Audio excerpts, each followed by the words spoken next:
Hi, Jonathan. Hello, Melissa. Very interesting article in the Independent magazine this weekend Mm-hmm. on Brits abroad. Mm. Apparently, it's not all sun, sea, and tax havens. Is it not? No. So the article really is trying to find out what it's really like to be a long-term stranger in a foreign land, and you've been one. I have been one. So what is it really like? Well, I mean, I've been one. I lived 2 years in Japan, and then another 6 months in Cambodia, and then I was another 6 months in sort of North America before finally coming home. So I was away really for 4 years. Um, and I think you go through a lot of ups and downs, and I'm sure they mention that in their articles.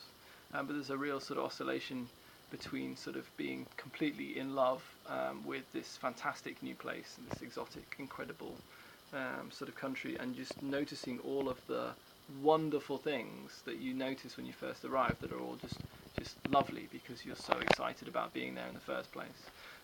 So you notice the way that supermarkets are organised differently, and you notice the way people, or like in Japan, always wait and never cross the street unless there's the green man, and you kind of you notice all this stuff. And I remember even my mum and my sister came to visit me the first Christmas I was in Japan, um, and uh, and they found it really bizarre because I was sort of so overly respectful of the sort of host culture, that they were just sort of laughing at most of the time because they thought it was just a weird place to be, and I think I got quite annoyed with them for not thinking it was better than that. But and then you fast forward 6 months when you're having a bad week at work, and you feel constantly sort of rejected in a way by the people around you because you're making all these efforts to learn the language, learn the culture, learn to behave, learn to try to not stick out from the crowd and become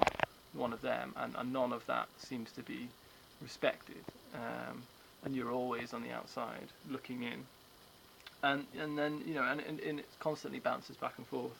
Um, and then you start noticing perhaps all the bad things that you don't like.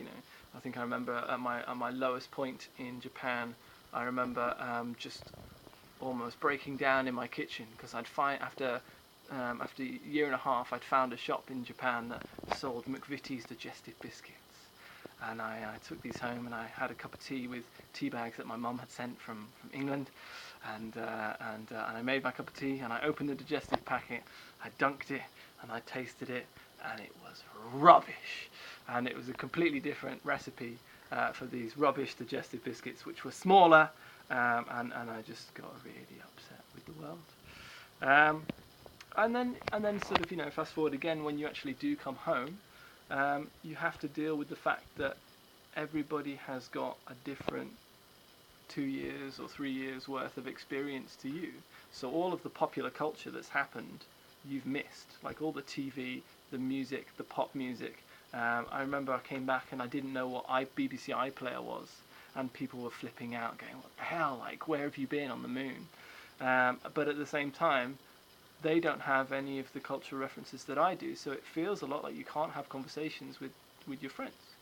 And there's just this missing gap in both of your lives which doesn't translate and doesn't cross over. Um, but after all that's sort of said and done, you do kind of learn a lot about yourself. You sort of learn maybe what it is about being English that you enjoy and what it is that you don't, and what it is about being Japanese or Cambodian or American or Canadian that is good, that is worthwhile, that is interesting, that is different.